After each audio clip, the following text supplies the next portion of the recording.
Hello everyone, आज है 3 नवंबर और आज इस वीडियो में हम बात करने जा रहे हैं यूको बैंक के बारे में, जिसके नतीजे आज आए हैं। और नतीजे कह सकते हैं कि एवरेज है, उतने भी एक्साइटिंग रिजल्ट्स नहीं आए और यही वजह थी कि जैसे ही रिजल्ट आए एक शार्प डिक्लाइन आज के दिन में हमें यहाँ पर देखने को मिला। लेकिन बाद में रिकवरी भी दिखाई, लेकिन फिर भी आज जब बाजार क्लोज हुआ तो तकरीबन 1% का डिक्लाइन हमें यहाँ पर देखने को मिला, जबकि बाजार अच्छे मूड में रहा था आज। तो गिरावट यहाँ पर ज़रूर देखने को मिली है, बातचीत करेंगे उसके बारे में, साथ ही साथ ये भी डिस्कस करेंगे जो इनके नंबर्स आए वो कैसे हैं। देखिए, वीडियो को शुरू करूँ उससे पहले अगर आपने अभी तक चैनल को सब्सक्राइब नहीं किया है तो प्लीज़ अभी इसे सब्सक्राइब कर लीजिए, क्योंकि आगे भी बहुत सारे वीडियोस हैं जो आपको काफ़ी ज़्यादा हेल्प करेंगे। तो देखिए, यूको बैंक 1% का डिक्लाइन और पिछले एक महीने में देखो तो लगातार गिर रहा है। 15% गिर चुका है पिछले एक महीने में, ये 45 रुपये से लगातार गिरा है। 35 रुपये पर आया था, तेज़ी आई लेकिन वो टेम्पररी तेज़ी थी, फिर गिरा, फिर अभी अटेम्प्ट कर रहा है। लेकिन जिस तरीके के नंबर्स आए हैं और जिस तरीके से भैया सोशल मीडिया पर अभी इस बैंक को लेकर बातचीत हो रही है वो कुछ अच्छी नहीं चल रही है। उसके बारे में भी बात करेंगे कि भैया किस तरीके से ये इस बैंक ने सोशल मीडिया पर अपनी ही फजीहत करवा ली थी अभी हाल फिलहाल में। पिछले एक साल में अगर हम देखें तो भैया परफॉर्मेंस बेहतरीन है, 150% का ग्रोथ है, एक बड़ी रफ्तार आई थी, लंबे समय तक कंसोलिडेट किया, बड़ी तेज़ी बनी थी, अब लगातार गिर रहा है। थोड़ा सा और कंसोलिडेशन वाला फेज़ अभी भी इसका चल सकता है आने वाले टाइम में। और जहाँ तक नंबर्स की बात करें तो ये नंबर आ चुके हैं और ये जो रिजल्ट्स है वो लाख में है, करोड़ में नहीं है। जो रेवेन्यू इनका इस बार रहा वो 5,865 करोड़ का रहा, जो इससे पहले के क्वार्टर में 5,855 करोड़ का था।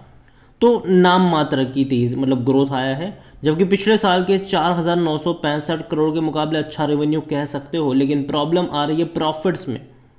प्रॉफिट इनका इस बार रहा तकरीबन 400 करोड़ का, ठीक है, जो आपको पिछले क्वार्टर के 223 करोड़ के मुकाबले बहुत अच्छा लगेगा, लेकिन पिछले साल के 504 करोड़ के मुकाबले काफ़ी ख़राब लगेगा।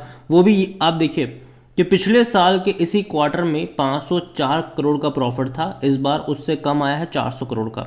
जबकि पिछले साल इसी क्वार्टर में इनके रेवेन्यू कम थे, 5,000 करोड़ से भी कम थे। मतलब कि भैया अभी भी एनपीए कह लो या फिर प्रेशर कह लो वो है यहाँ पर, वो है यहाँ पर, प्रोविजनिंग अगर आप कह लो तो वो है यहाँ पर। और ये एक कंसर्न कह सकते हो यहाँ पर कि अभी इनके लिए देखने को मिल रहा है, देखने को मिल रहा है। जो अदर ऑपरेटिंग एक्सपांस भी कह लो तो वो 519 करोड़ के रहे, जो पिछले साल 414 करोड़ के आसपास के थे, तो वो भी यहाँ पर बढ़ रहा है। और जहाँ तक बात करी जाए इस बैंक को लेकर तो भैया बड़ी क्वांटिटी में शेयर ट्रेड हुए, 2,27,00,000 से भी ज़्यादा की क्वांटिटी में आज यहाँ पर शेयर ट्रेड होते नजर आए। और जहाँ तक बात करी जाए according to money control user 71% लोग कह रहे खरीदारी करो, 29% लोग कह रहे बेचो और भाग जाओ। और देखो प्रॉफिट अगर आप देखो ना तो इससे पहले अच्छे बढ़ रहे थे। जो 504 करोड़ का प्रॉफिट था पिछले साल सितंबर क्वार्टर में, दिसंबर में और ज़्यादा अच्छा था, इनका अच्छा था, 650 करोड़ का था, फिर डिक्लाइन होकर 580 करोड़ रहा, जून में और कम हो गया 223 करोड़, इस बार 400 करोड़ का है। एटलीस्ट बढ़ा ज़रूर है, लेकिन अगर हम कंपेयर करेंगे सितंबर, दिसंबर, मार्च के मुकाबले तो वो कम है। और जिस तरीके से रेवेन्यू बढ़ रहे हैं तो भैया प्रॉफिट बढ़ने चाहिए, रेवेन्यू देखो तो बढ़ रहे हैं, प्रॉफिट बढ़ने चाहिए। और जहाँ तक सोशल मीडिया की बात है तो भाई साहब इन्होंने हाल फिलहाल में बहुत ही बिना तुक का इन्होंने डिसीजन लिया था, बल्कि इन्होंने खुद एनएससी में इसके बारे में सबमिट भी किया था, ठीक है, पेपर, कि यूको बैंक जो है वो पहले डिसीजन था कि जो एनपीए टॉप 10 एनपीए बोरोवर्स है उनको दिवाली में भैया स्वीट्स डिस्ट्रीब्यूट करेंगे। स्वीट्स में सोन पापड़ी था यहाँ पर, ठीक है। और अभी इन्होंने अपना ये जो डिसीजन उसको विड्रॉ कर लिया गया है, क्योंकि सोशल मीडिया पर काफ़ी लोगों ने इसका विरोध भी किया था। क्योंकि देखो जो लोग पैसा ले रहे हैं, ठीक है, और चुका नहीं रहे हैं, अब उनको दिवाली में इनका प्लान था कि भाई उनसे जाके मिलेंगे, उनको स्वीट्स वगैरह देंगे, ठीक है, मीट एंड ग्रीट ओकेजन कह लो आप। यहाँ पर आप देखो यहाँ पर कि earlier in circulation November 1st which money control reviewed UCO bank said the top management has suggested for the distribution of sweet packet to top 10 NPA borrowers of each branch. Her branch के जो top 10 NPA borrowers होंगे उनसे भैया यहाँ पर plan था कि भैया जो मीट एंड ग्रीट करने का प्लान था यहाँ पर, और उनको स्वीट देने का प्लान था। अब पता नहीं ये किसका आइडिया था, लेकिन जाहिर सी बात है zonal heads are also advise to personally meet and greet top 10 NPA borrowers of zone on Diwali. तो लोग कहते हैं कि ठीक है भैया, आप स्वीट्स उनको दे रहे हो जो पैसा नहीं चुका रहे हैं और बहुत बड़ा अमाउंट है वो नहीं चुका रहे, और आप उनको उनके लिए आप क्या कर रहे हो जो समय पर अपनी किस्तें चुका रहे हैं।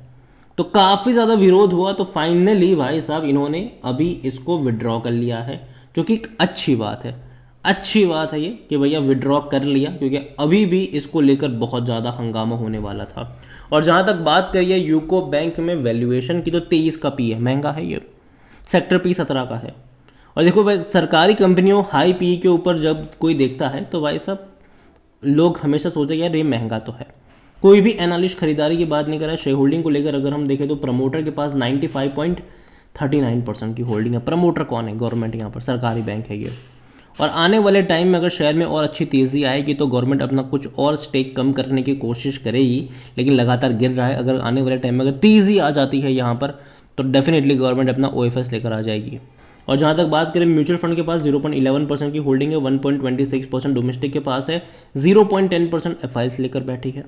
रिटेल और अदर की मिलाकर बनती है 3.14%, जिनमें से रिटेल इन्वेस्टर 2.12% की होल्डिंग लेकर बैठे हैं।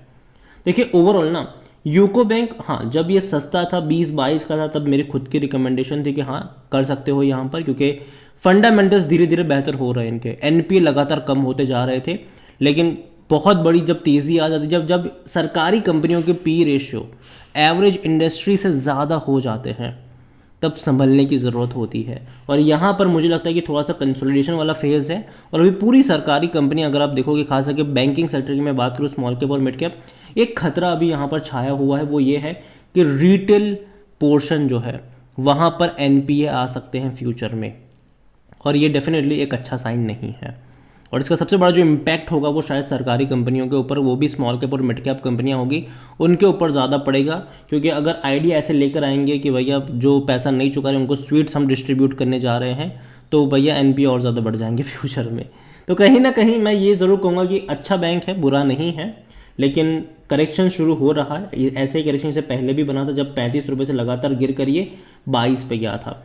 तो अभी उतना परसेंटेज डिक्लाइन नहीं आया है। मुझे लगता है कि अगर यहाँ से ये गिरकर 30-32 के करीब जाता है तब शायद ये अट्रैक्टिव हो जाएगा। एटलीस्ट इस रेंज पर अभी उतना ज़्यादा अट्रैक्टिव नहीं लग रहा है।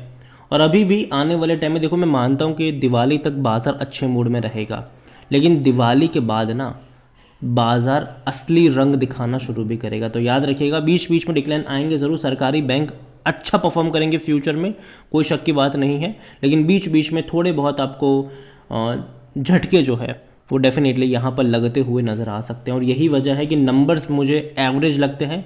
रेवेन्यू वाइज उतना बड़ा ग्रोथ नहीं आया है, और प्रॉफिट वाइज अगर देखें तो पिछले क्वार्टर के मुकाबले बढ़ा ज़रूर, लेकिन पिछले साल के मुकाबले उतना बड़ा ग्रोथ नहीं है। थोड़ा सा करेक्शन एक्सपेक्टेड है। 30-32 का रेंज मुझे कंफर्टेबल लगता है यहाँ पर, और यही वजह है कि अभी के लिए मैं इसको अवॉइड करना पसंद करूंगा। ये मेरा मानना है, बाकी मर्जी आपकी है। वीडियो को यहीं पे एंड करूंगा। पसंद आया हो तो लाइक करो, शेयर करो। चैनल अगर आप पहली बार हैं तो प्लीज़ सब्सक्राइब करें। और यूको बैंक के बारे में आप क्या सोचते हैं, और ये जो आइडिया था इनका दिवाली में भैया सोन पापड़ी डिस्ट्रीब्यूट करने का उन लोगों को जो पैसा नहीं चुका रहे हैं, उसके बारे में भी आप क्या सोचते हैं वो भी कमेंट में लिखकर ज़रूर बताइएगा। Thank you.